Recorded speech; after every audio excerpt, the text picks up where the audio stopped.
Welcome Libra, it's May 2015. I'm Dadhichi from astrological.com.au, and this month the dominant themes seem to be money.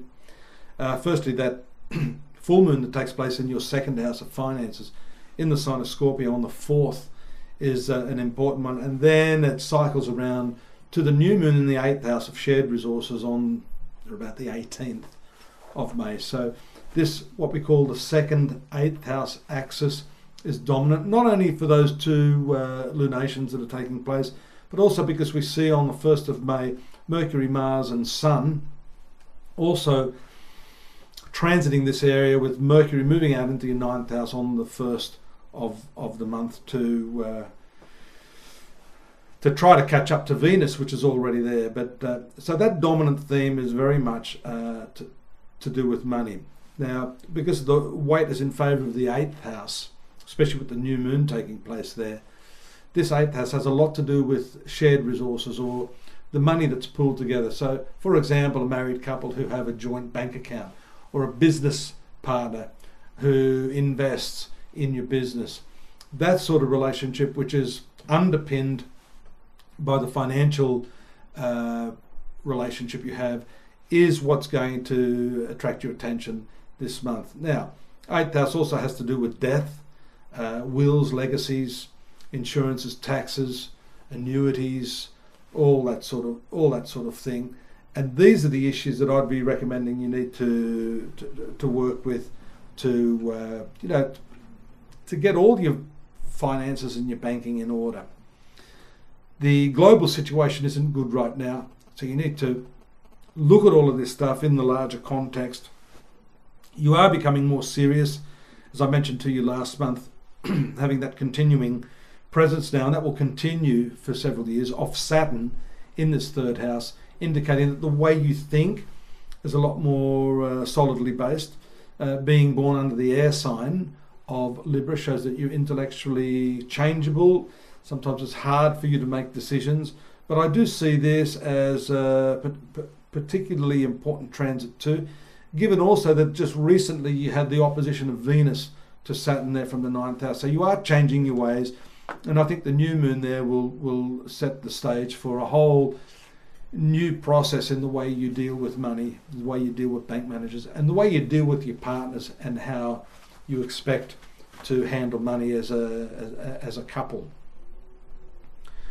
The movement of Venus to the 10th house on the 8th of May is a very nice aspect for your professional activities. Your ruling planet in that 10th house is absolutely desirable. It doesn't happen every day or every month. It's not a super slow transit, but it's not one that happens month by month.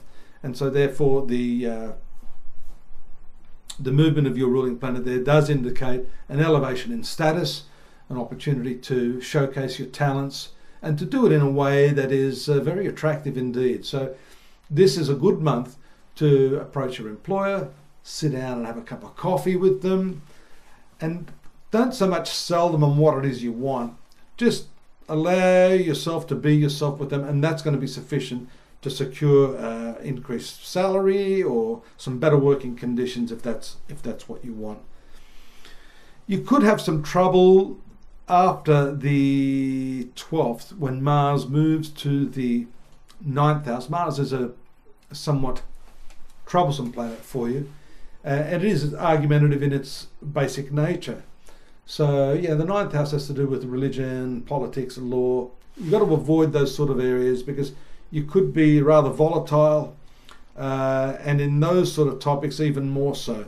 So you don't want to damage your friendships, and by just taking it nice and slow and easy and respecting other people's opinions, you will be able to glide through that smoothly without too much fallout.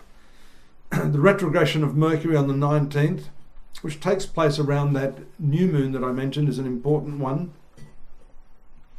And Mercury is there in the 9th house. Again, that has to do with your values, other people's values, religion and politics. That's an area that you don't really want to create too much strife over. But it is an area that you may want to investigate your educational pursuits and improving your skill sets, particularly with what we just discussed, Venus moving in the 10th house, your work. So this is an opportunity to expand your work and gradually get a better position through those improved skill sets. We see this 9th house and the 10th house dominating on the 21st.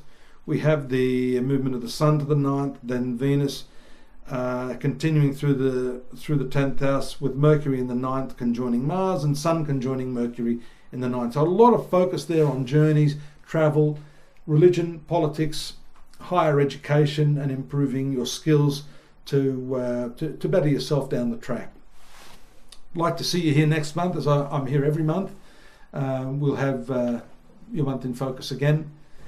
Feel free to leave your comments down there, and in the meantime join me at astrology.com.au for the more detailed version of this month in focus, your daily and also your yearly horoscopes as well. Take care now. Bye bye.